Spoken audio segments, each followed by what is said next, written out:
Tired of ads barging into your favorite news podcasts? Good news. Ad-free listening on Amazon Music is included with your Prime membership. Just head to amazon.com/ad-free news podcasts to catch up on the latest episodes without the ads. Enjoy thousands of Acast shows ad-free for Prime subscribers. Some shows may have ads. On today's Smart 7, the Rwanda bill is back in Parliament. Michelle moan on that PPE contract. And lots more. It's Monday, 12th of December. It's Postal Workers' Day. And happy birthday, Hayley Steinfeld. The Smart 7. It's news, but not the news.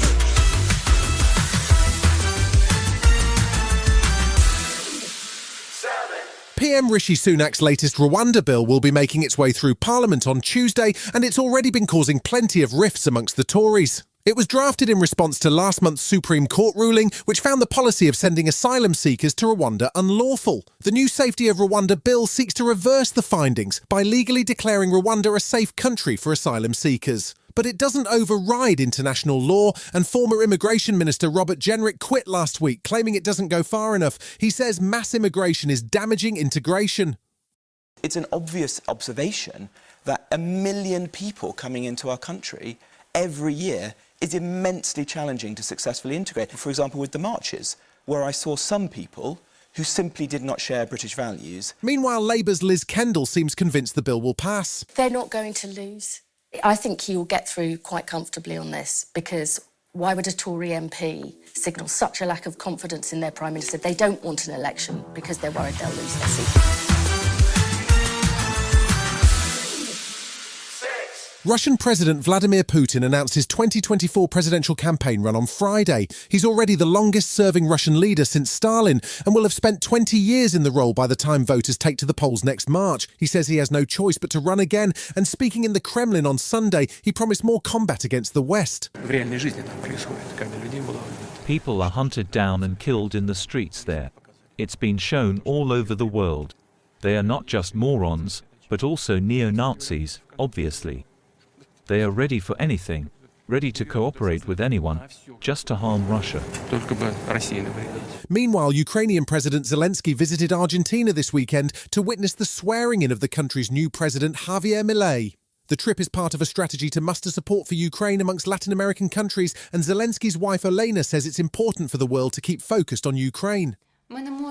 We cannot get tired of the situation, because otherwise we will die. And if the world gets tired, they will simply let us die. This danger that the aid will slow down constitutes a mortal danger to us.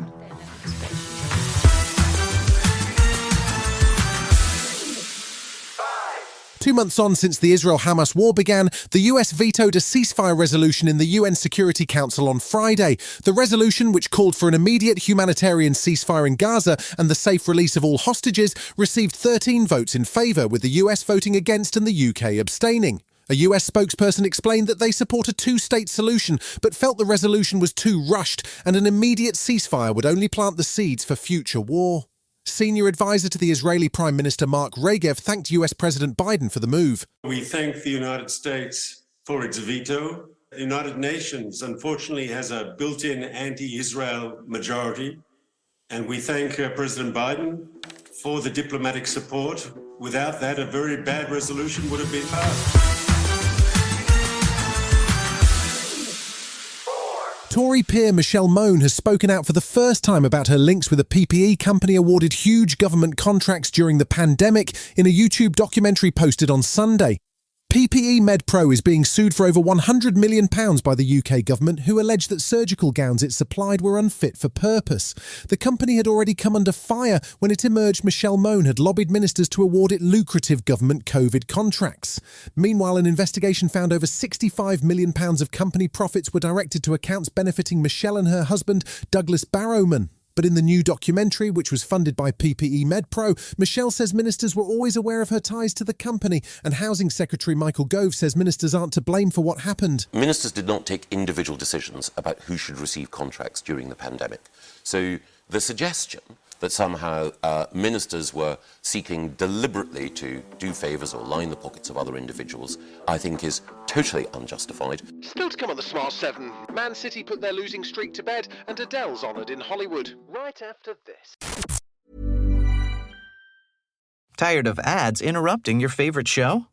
Good news. Ad-free listening on Amazon Music is included with your Prime membership. Just head to amazon.com/ad-free-fitness to catch up on the latest episodes without the ads. Enjoy thousands of Acast shows ad-free for Prime subscribers. Some shows may have ads. Welcome back. Liverpool are back on top of the Premier League table after a 2-1 win over Crystal Palace on Saturday. Meanwhile, Arsenal suffered their second loss of the season to Aston Villa, who trailed them by just 1 point in third. Spurs thumped Newcastle 4-1 to end their losing streak, and Man City pulled off their first win in 5 games with a 2-1 victory over Luton Town on Sunday. City boss Pep Guardiola said the losing streak helped get his team back in a winning mindset. But sometimes, after winning, you want to try to do it, but this extra, you don't do it for what? Because you won a lot. And you need a punch in your face. You need it. Now, okay, let's see.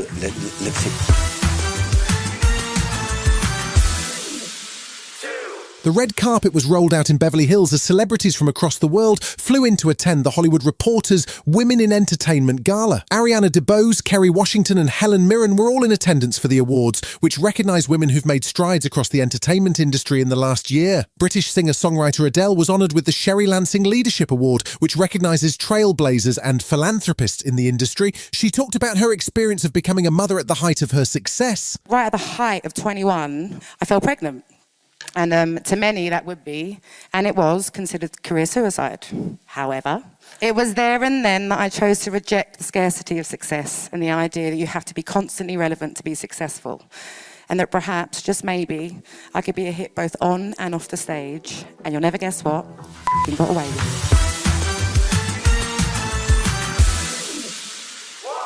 it. It's been a big month for Doctor Who fans. The 60th anniversary 3-part special wrapped up on Sunday, giving viewers a first look at the latest Doctor Ncuti Gatwa, who made an appearance in A By-Generation alongside David Tennant. The sex education star will be making his full debut as 15 in this year's Christmas special, The Church on Ruby Road. The first trailer just dropped and it looks intense, so plan out your Christmas dinner and make sure you don't miss it. I'm the Doctor. What's up there? Goblins. Oh, yeah? Time travelers are great. Like, wow. Ah! Hold on tight. You've been listening to The Smart 7. We'll be back tomorrow at 7 a.m. Hit that follow button and have a great day. Give us 7 minutes, we'll give you the world. Tired of ads barging into your favorite news podcasts? Good news. Ad-free listening on Amazon Music is included with your Prime membership. Just head to amazon.com/ad-free news podcasts to catch up on the latest episodes without the ads. Enjoy thousands of Acast shows ad-free for Prime subscribers. Some shows may have ads.